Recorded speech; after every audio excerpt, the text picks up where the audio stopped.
a little bit farther. We want to introduce you to another one of our nonprofits here, and I think we're going to be sharing the screen.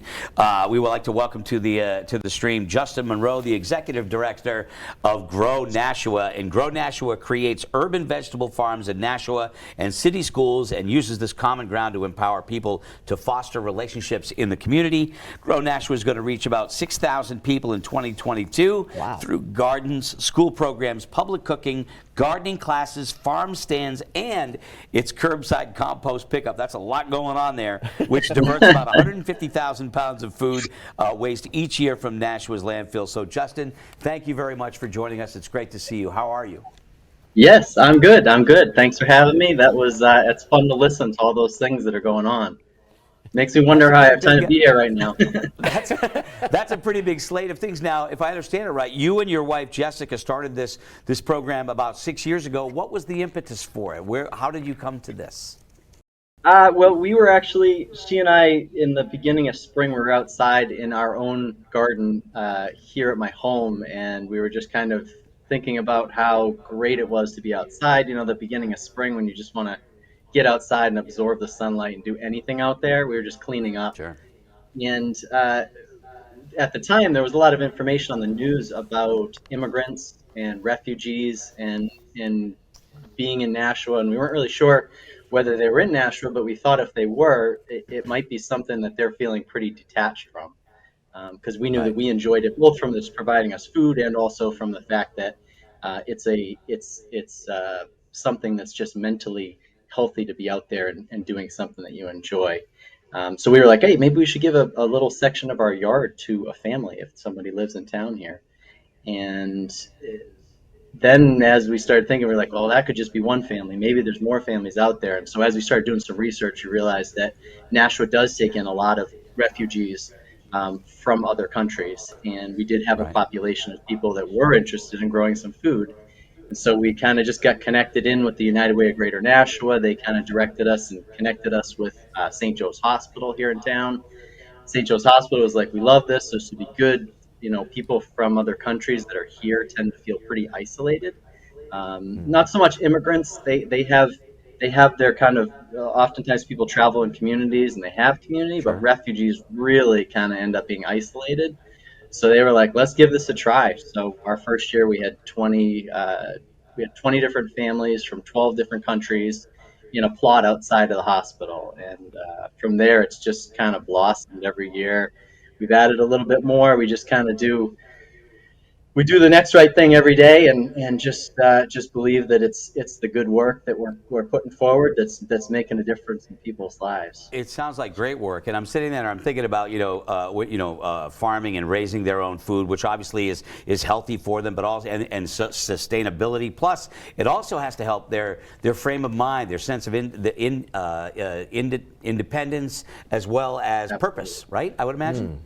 Yeah, and oftentimes people can't grow. They can't grow the things that are from their home country because they don't sell in the grocery stores here. The grocery stores don't really know that there's much of a demand, and even if you combined everybody together, there wouldn't be a huge demand. So we've been able to, over the years, source product that's culturally appropriate for families. So we have people from all different spots around the world that are growing with us.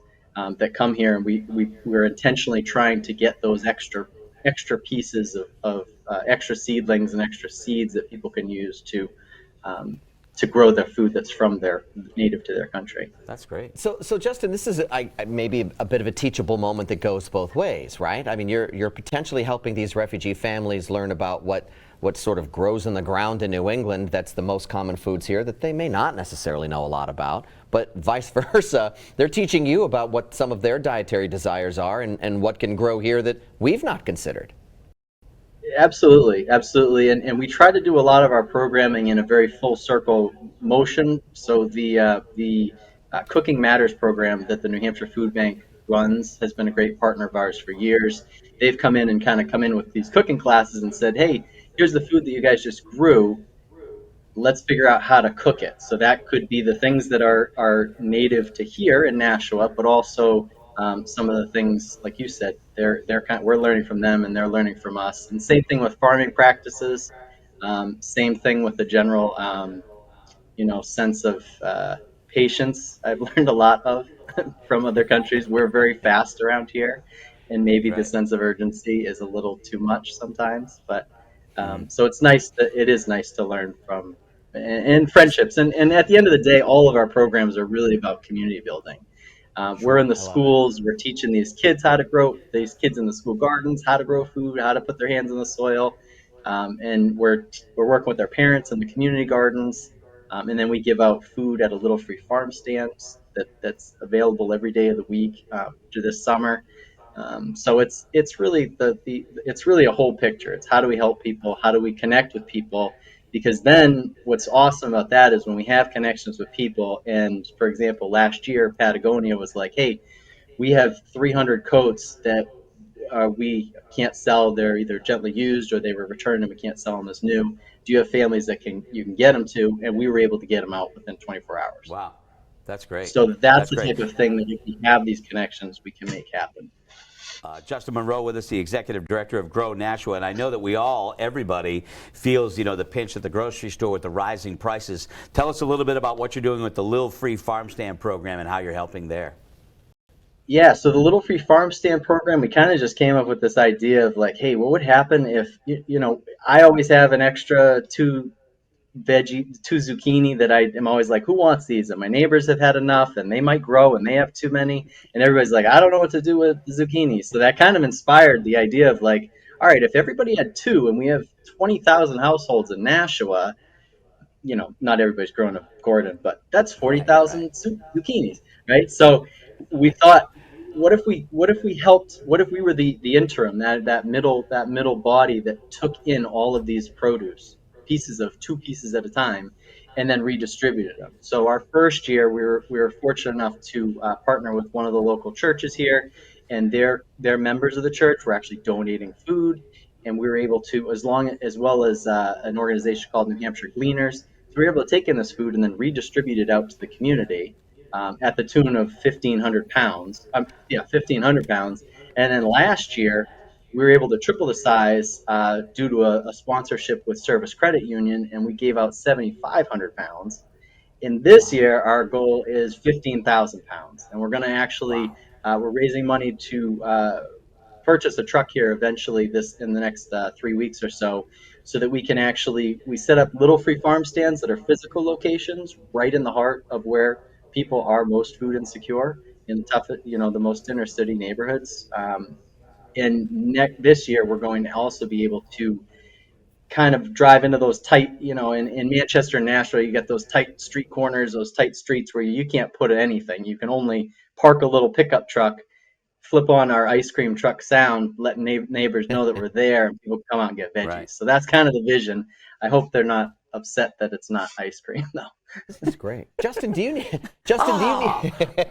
Oh, Yeah, it's a yeah. It's a zucchini. zucchini truck. It's still This green is though. That's Do a you, great idea. do you need people? Do you need people donating to you? I mean, I don't want to start this avalanche of zucchini coming your way from around the state, but do you need people to donate food? yeah.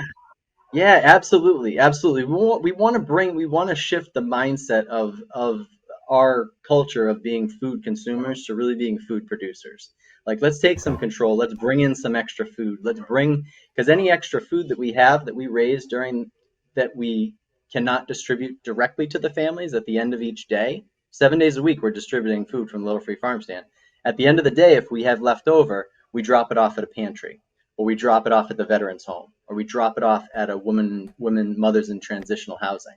So there's a zero waste here. So what we're doing is Great. creating zero waste across the board with this fresh food, but we're also introducing a whole bunch of fresh food.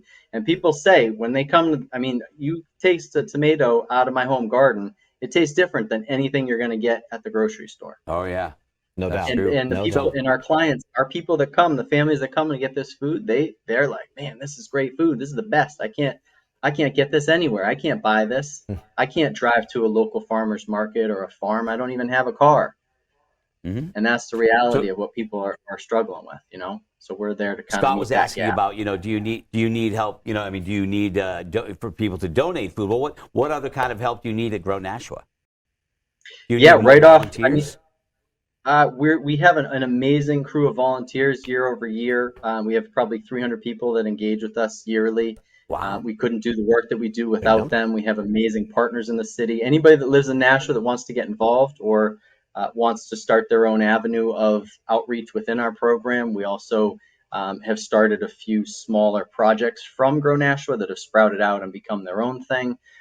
So we're living the name of Grow Nashua. We're right in Nashua. We grow stuff, whether it's people or food or you name it.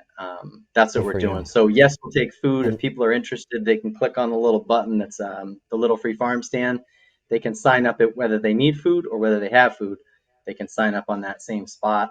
So we're just moving forward. We're doing what we're that's doing. awesome. We have And we have a couple of matches going on right now that are still available. So we would the other thing that we just need is just funding to keep this going. I mean, we've doubled in size of the people that we've served in our 5 years that we've been doing this. So we're making some headway. it's So great. those matches going, if you want to That's help it. Grow Nashua, make a donation, and that donation gets doubled, you get matched. So that's Yeah. a pretty great thing. And I just got to, before we let you go, I got to give you mad props. 150,000 pounds pulled out of the Nashua landfill by diverting the food waste. That's a big number. That's a big impact. Congratulations. Yeah, yeah. We've all of our landfills in the state are going to get filled up. So we're doing what we're doing. We're returning that food waste from people's house, return it to the soil. We turn it into energy. There's again zero waste, and we're also the other purpose of that is it generates revenue back into the organization and it creates green jobs that we can employ our program participants to do because driving the truck and running the service does not require a lot of English skills. It just requires, a driver's license and the ability to do some basic stuff. But again, that's a good paying job for a family that needs to break that poverty cycle. So it's all intertwined. Anybody that's coming up in Grow Nashua was people that grew in the soil with us initially. Well, congratulations on a great. job well done, Justin. Absolutely, Thank you. And Justin. thanks for being with us today. We really appreciate it. Definitely. Carry on Yes. the good work. Right?